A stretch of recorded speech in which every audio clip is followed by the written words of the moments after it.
Sa likod ng mga paglabag sa batas at iba't ibang krimen na laman ng balita, ano nga ba ang kinahahantungan ng mga sangkot at may sala? Ngayong Sabado, ang mga maling gawi ating sisilipin, mga batas at panuntunan ating susuriin, tatalakayin ang mga karampatang multa at parusa. Ako si Rose Baviera at ito ang Hoy! Bawal Yan! Magandang umaga po sa ating mga manonood ngayong araw. Tayo ay nasa huling yugto ng ating Women's Month Special. Maraming salamat po sa mga sumabaybay sa ating programa at sa mga nakasama nating nagdiriwang ng Buwan ng Mga Kababaihan. Muli, Happy Women's Month sa ating lahat. Naging makabuluhan ang naging talakayan nating noong nakaraang episode tungkol sa iba't ibang anyo o paraan ng paglabag sa karapatan ng mga kababaihan na nakikita natin sa iba't ibang setting. Tinutukoy natin ito para mas paigtingin yung mga boundaries at malaman ng lahat kung ano yung mga bawal at mga akto kung saan may kalalagyan ang mga nag-commit. Po ba yung panawagan ninyo kabilang sa mga tagapagtanggol ng mga kababaihan at bilang isa na ring alagad ng batas para sa ating mga kababaihan na nanonood ngayon?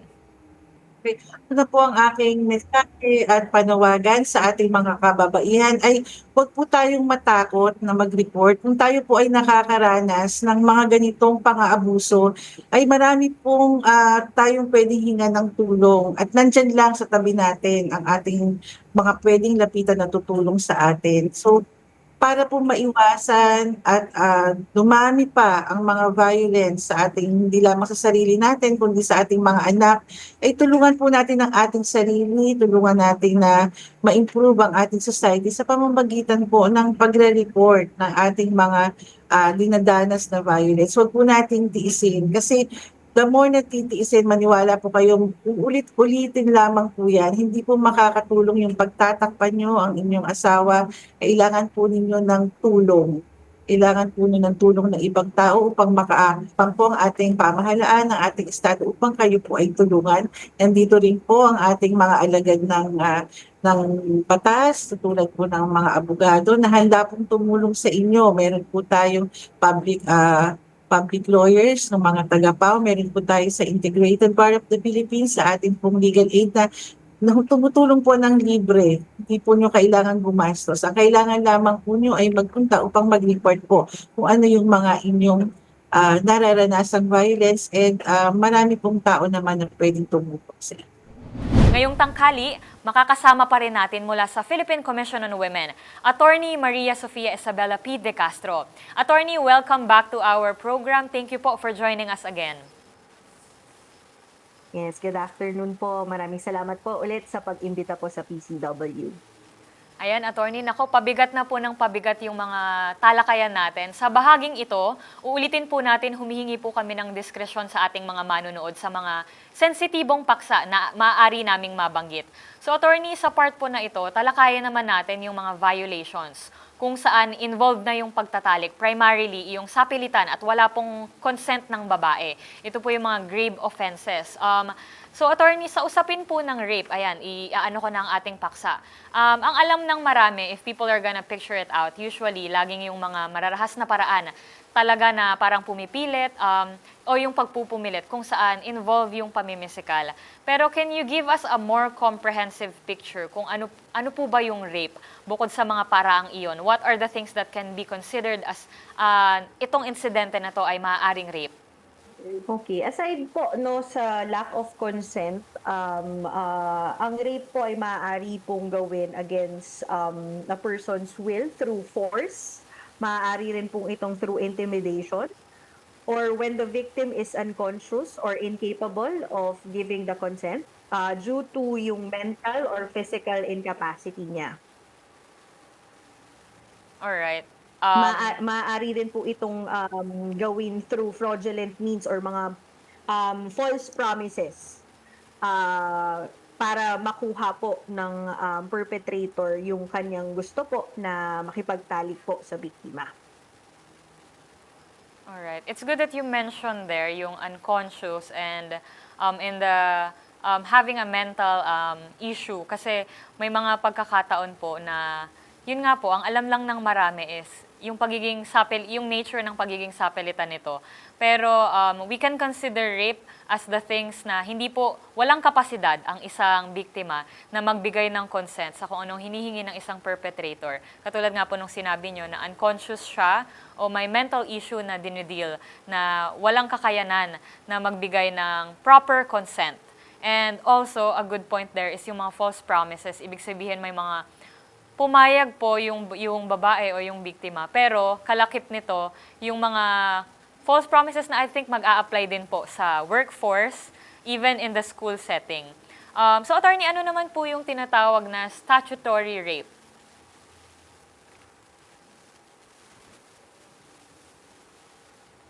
Okay, so statutory rape po no ay ito po yung pakikipag-sex or pakikipagtalik po sa biktima na below 12 years old whether or not that victim consented.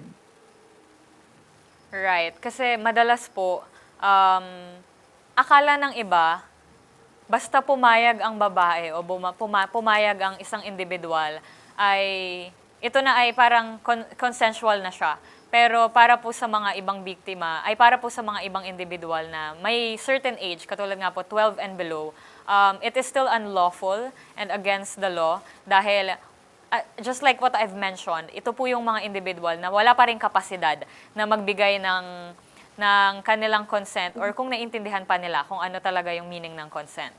Ano naman po yung maaari nilang gawin at mga batas na maaari nilang takbuhan kapag sila ay naging biktima ng mga coercive o yung pagpupumilit na ito para lang makipagtalik? Okay, andyan po ang ating anti-rape law at ang ating revised penal code na nagpaparusa po sa crime ng rape. Balikan ko lang din no yung tanong niyo po kanina sa pakikipagtalik po sa biktima na minor de edad. Meron po kasi po tayong bagong batas na nagtataas po ng age of consent to 16 years old. Yun po yung RA 11648 na ang statutory rape po ngayon ay kinukonsidera na po if the victim is below 16 years old. So this is contrary to 12 years old, kahit ang mga Yes po. So may dati edad. po nating batas, ang statutory rape po is for victims below 12 years old. Itinaas po ito ng ating bagong batas to 16 years old. So any sexual relationship with the victim age 16 and below is considered statutory rape po. Alright, I think that's a good point na itinaas po iyon dahil consent is really important and medyo tricky rin po itong consent kasi hindi po natin alam kung saan natin idodraw yung mga boundaries na paano po natin mapapatunayan na nagbigay nga ng consent. And it's really a sensitive line to draw. And just like what I mentioned, ano po yung maaaring kaparusahan sa mga rapist o sa mga gumagawa ng aktong ito? Okay. Sa penalties naman po, pagdating po sa ganitong krimen, depende po ito sa acts or sa circumstances surrounding the crime. But maaari pong makulong po ang akusado from 6 years to 40 years imprisonment po. Maaari din po siyang hatulan na magbayad ng danyos or damages against or para po sa biktima. Alright, so Attorney Ann, we're moving away from the legal aspect of all this violence against women. Ang usapin po ng rape, actually not just rape, but all the violations that you've mentioned from the previous episode ay nag-iiwan ng malubhang damage sa maraming aspeto ng individualidad ng isang tao. Lahat po ng mga violations na ito, no one deserves this. I believe and I stand by that. And I think a lot of people do. And while we have a lot of legal remedies, nabanggit nyo po, pinadaanan nyo ang mga iba't ibang batas na nagpapataw ng parusa sa mga perpetrators o gumagawa nito. Kadalasan po, yung hustisya, Bagkus malaking bahagi ito at first step actually sa pag-move on or healing process ng mga biktima, marami pa rin itong naiiwan na lamat sa mga biktima. Diyan po yung mga psychological violence na naiiwan nila. So, in terms of victim protection, dito na po papasok no, yung Philippine Commission on Women. Habang lumalakad ang kaso ng isang biktima o yung kapag nakamit na nito yung hustisya, paano po ba pinapangalagaan ng batas ang mga babaeng biktima ng mga nasabing paglabag? Can you walk us through kung ano rin po yung role ng PCW sa mga sa handling ng mga victims all throughout the process nung pagsisik nila ng justice?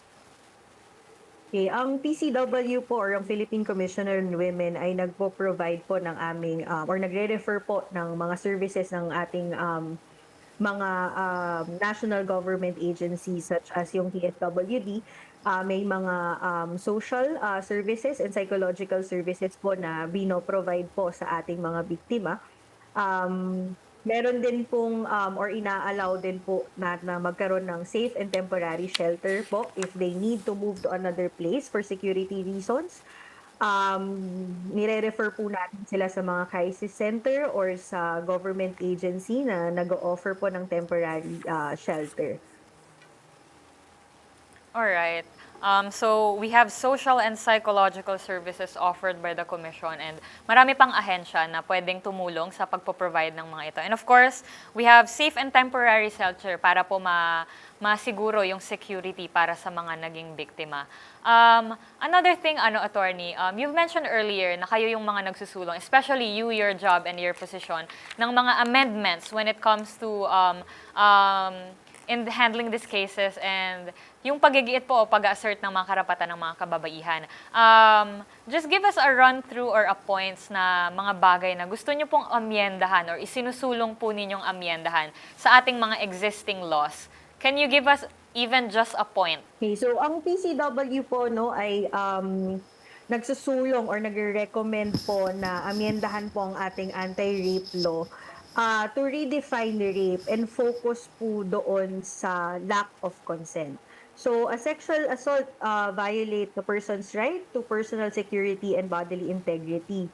So, gusto po natin na sa batas po i-define po kung na ang consent ay voluntary agreement to engage in the sexual act in question, provided that yung person consenting fully understand what is being proposed.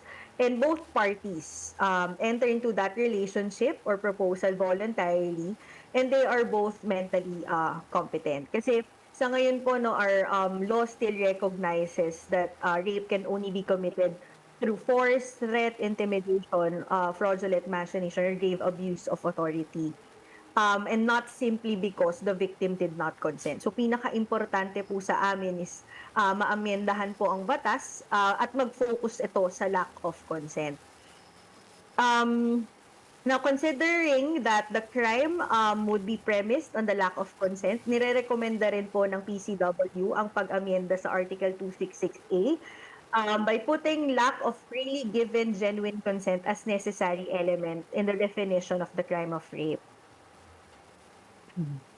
Alright, those are important points, but I think what really sticks through me is yung pagre-redefine ng rape at pagpo-focus sa lack of consent. And I love what you said there na consent should be fully understood by both parties. So attorney, at this point, can you give a message to all our women who are listening in the program sa pagtatapos po ng selebrasyon ng ating Women's Month? Okay. Gusto lang po namin i-remind po ang ating mga kababaihan na marami pong batas ang na-enact po para protektahan po tayo sa kahit na anong klase ng pang-aabuso at krimen. At kung may mga makikita po tayong violence against women, whether it's sa atin po or sa ibang tao, mahalaga po na i-report po natin ito. Makialam po tayo in case if we witness violence against women. Ayan. Napakahalaga po ng inyong mga nabanggit. Especially that this conversation is not just for the victims, pero sa mga nakakasaksi po mismo ng mga ganitong paglabag na mag-report, mag-ulat sa ating mga otoridad.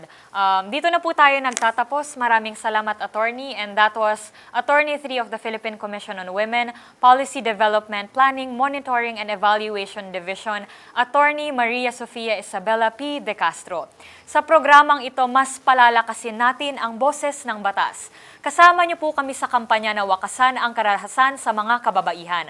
Kaya kung mayroon pa kayong nakitang ipinagbabawal na akto, o kaya naman ay mayroon kayong reklamo, itag nyo kami sa DZRH. Hoy! Bawal yan!